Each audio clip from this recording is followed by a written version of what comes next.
Assalamualaikum warahmatullahi wabarakatuh. Selamat malam kepada Bapak Abdul Rosyid. Perkenalkan, nama saya Lisa Indah Pratiwi.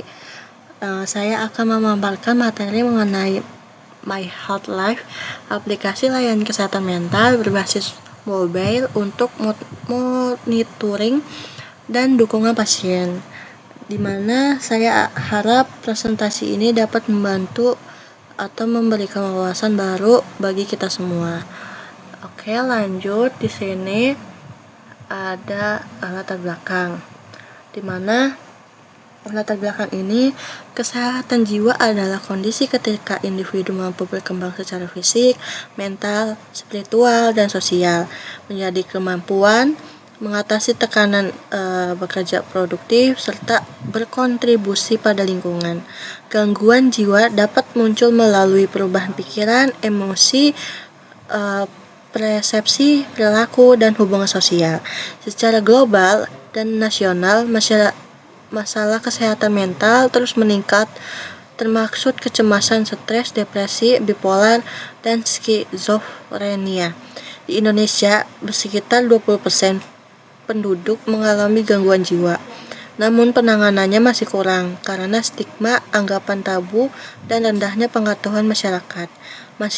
Mahasiswa menjadi kelompok rentan dengan beberapa kasus bunuh diri terkait tekanan akademik.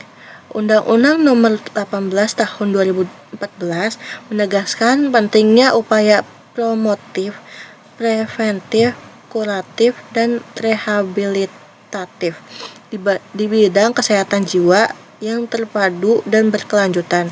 Untuk menjawab tantangan ini, aplikasi My Health Life dikembangkan sebagai solusi inovasi yang menyediakan pemantauan jarak jauh oleh tenaga kesehatan, edukasi, kemudahan akses ke layanan kesehatan mental, serta jalur dukungan langsung ke profesional. Lalu di sini ada tujuan. Yang pertama itu membantu masyarakat untuk akses layanan kesehatan mental dengan mudah melalui aplikasi My Health Life yang terdapat langsung dengan tenaga kesehatan profesional.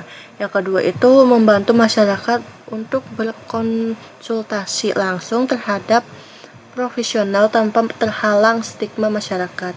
Yang ketiga itu membantu meningkatkan kesadaran dan pengetahuan masyarakat terhadap kesehatan mental. Yang keempat, membantu tenaga kesehatan dalam memantau kondisi pasien. Yang kelima, membantu mengurangi biaya transportasi yang dikeluarkan masyarakat untuk akses layanan kesehatan mental. Lalu di bab 2 ini ada gagasan atau tinjauan teori, yaitu permasalahan yang ditemukan. Di sini ada aksesibilitas dan hambatan stigma, yaitu di mana layanan kesehatan mental yang menghadapi kendala yang bersifat multifaktor.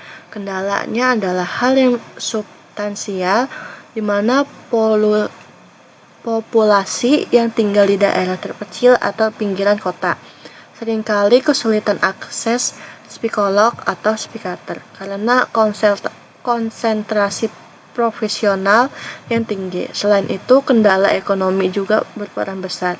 Tingginya biaya sesi konsultasi reguler, terdapat beban finansial yang menghalangi individu terutama dengan keterbatasan finansial untuk menerima terapi jangka panjang dan konsisten. Stigma sosial yang kuat masih menjadi terhalang utama. Lalu di sini ada kesenjangan monitor dan dukungan berkelanjutan, di mana layanan kesehatan mental konvensional sosial umumnya berfokus pada sesi konsultasi periode, misalnya seminggu atau 2 minggu sekali. Kesenjangan kritis terjadi pada periode antara sesi terapi, di mana pasien seringkali tidak memiliki alat yang memadai untuk melakukan self-monitoring yang akurat atau terdapat dukungan yang cepat. Monitoring kondisi pasien saat ini yang masih banyak mengendalikan pencatatan manual atau melaporkan subjektif yang disampaikan pasien saat sesi berikutnya.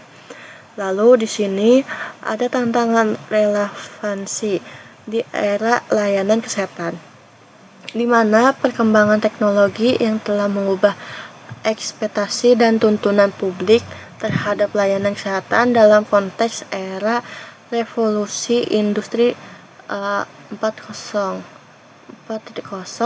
yang dicirikan oleh konektivitas dan data besar, di mana layanan kesehatan mental dituntut untuk mengadopsi sistem informasi yang integrasi, mampu melakukan personalisasi layanan, dan meningkatkan efisiensi operasional. Lalu di sini upaya yang telah dilakukan, ada upaya yang telah dilakukan untuk mengatasi permasalahan. Yang pertama itu ada implementasi layanan tele kesehatan mental, di mana layanan telekonseling atau tele-speech health memanfaatkan sarana komunikasi berbasis video dan suara untuk memfasilitasi sesi konsultasi jarak jauh. Upaya ini telah terbukti berhasil mengatasi hambatan geografis dan menghemat waktu. Lalu di sini ada pengembangan aplikasi mobile self-help, di mana banyaknya aplikasi mobile yang tersedia menawarkan fitur dasar seperti pencatatan mood atau mood tracking, di mana meditasi terpandu. Aplikasi ini berfungsi sebagai alat dukungan mandiri dan pemberdayaan pasien. Lalu di sini ada pemanfaatan wearable device untuk data fisiologis, di mana upaya lain melihat penggunaan perangkat yang dapat dipakai telehealth untuk monitor data fisiologis seperti jarak detak jantung, heart rate, atau pola tidur yang terkait secara tidak langsung dengan kondisi stres atau kecemasan. Lalu di bab 3 ini ada gagasan yang dimana ada ide pengembangan sistem informasi. Nah, ide pengembangan sistem informasi itu di mana kesehatan mental merupakan aspek penting dalam kesehatan sejahtera manusia, terutama bagi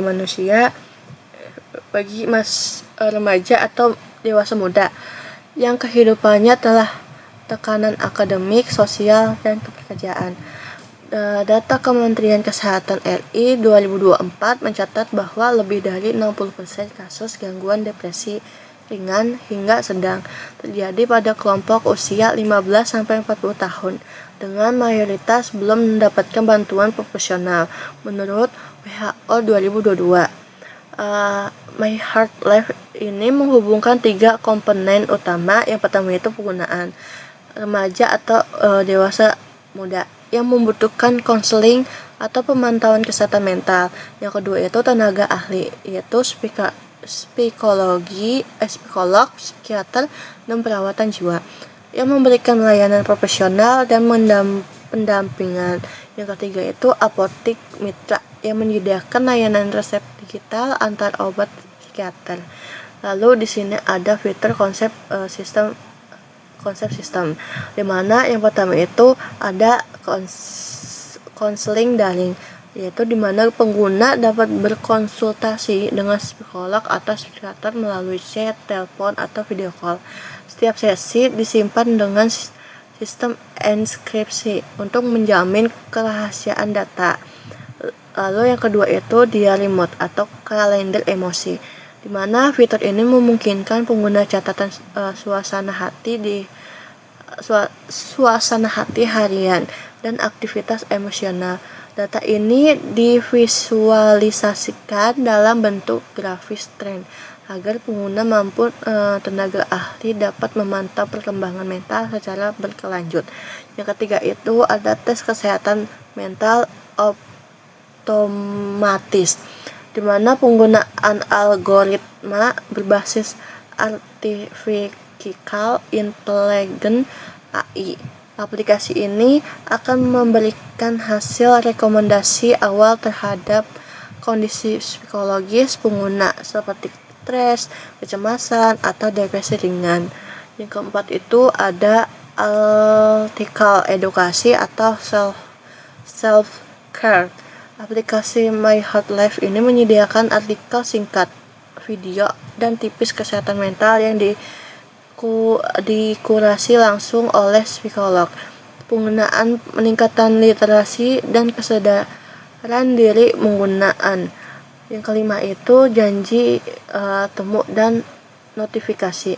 Penggunaan dapat membuat jadwal konsultasi secara daring dengan peningkatan otomatis melalui notifikasi.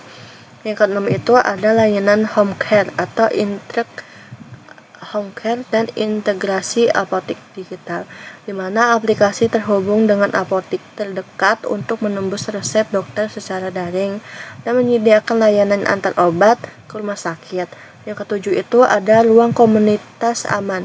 Fitur ini diskusi berbasis komunikasi dengan modern profesional yang memberikan wadah aman bagi pengguna untuk saling berbagi pengalaman tanpa stigma. Lalu di sini ada nilai inovatif dan kebutuhan, yaitu yang pertama pendekatan holistik dan preventif, di mana aplikasi tidak hanya untuk fokus pada pengobatan tetapi juga membantu pengguna mengenali pengelolaan stres sejak dini. Yang kedua itu desain rumah pengguna, di mana antarmuka menggunakan warna lembut, ilustrasi interaktif, dan bahasa sederhana agar nyaman digunakan oleh pengguna muda. Yang ketiga itu ada privasi tinggi, di mana data pengguna dienkripsi dan hanya dapat diakses oleh tenaga ahli yang memiliki izin. Yang keempat itu ada integrasi teknologi AI. Sistem AI ini membantu mengenali pola suasana hati dan memberikan rekomendasi aktivitas positif seperti journaling, meditasi, atau olahraga ringan. Yang kelima itu ada komunitas positif, di mana forum ini diskusi dikelola oleh psikolog untuk menciptakan lingkungan digital yang aman dan bebas stigma. Di sini ada dampak dan manfaat. Yang pertama itu bagi pengguna, yaitu bagi pengguna ini memperluas akses terhadap layanan psikolog profesional, membantu mengenali emosi dan perubahan suasana hati secara mandiri, memberikan ruang aman untuk berbagi pengalaman dan mencari dukungan. Yang kedua ini bagi tenaga ahli, di mana memudahkan pemantauan kondisi pasien secara digital, menghemat waktu konsultasi, dan memperluas jangkau layanan. Yang ketiga ini apotek dan fasilitas kesehatan, di mana mendukung digitalisasi resep dan mempercepat layanan antar obat, berkontribusi terhadap transformasi digital kesehatan Indonesia melalui integrasi dengan program Satu Sehat. Lalu di sini ada arah pengembangan dan berkelanjutan, di mana aplikasi My Heart memiliki potensi besar untuk berkembang secara berkelanjut melalui yang pertama itu stigmatasi untuk pemantauan pola tidur, detak jantung sebagai indikator stres. Yang kedua itu program melatih kesehatan mental digital untuk mahasiswa, pekerja muda, dan tenaga keperawatan komunitas. Yang ketiga itu dashboard analitik, tenaga ahli untuk memantau tren kesehatan mental remaja secara populatif. Yang keempat itu kolaborasi dengan dengan Kesmes, HIPSI, dan universitas dalam memperluas edukasi serta pendampingan digital berbasis komunikatif. Lalu di sini ada Selanjutnya di sini ada analisis permasalahan kesehatan mental di kalangan remaja dan dewasa muda. Di sini ada beberapa faktor penyebabnya. Yang pertama itu keterbatasan akses terhadap layanan profesional kayak psikolog atau psikiater di daerah. Yang kedua itu munculnya stigma sosial terhadap individu yang mencari bantuan kesehatan mental.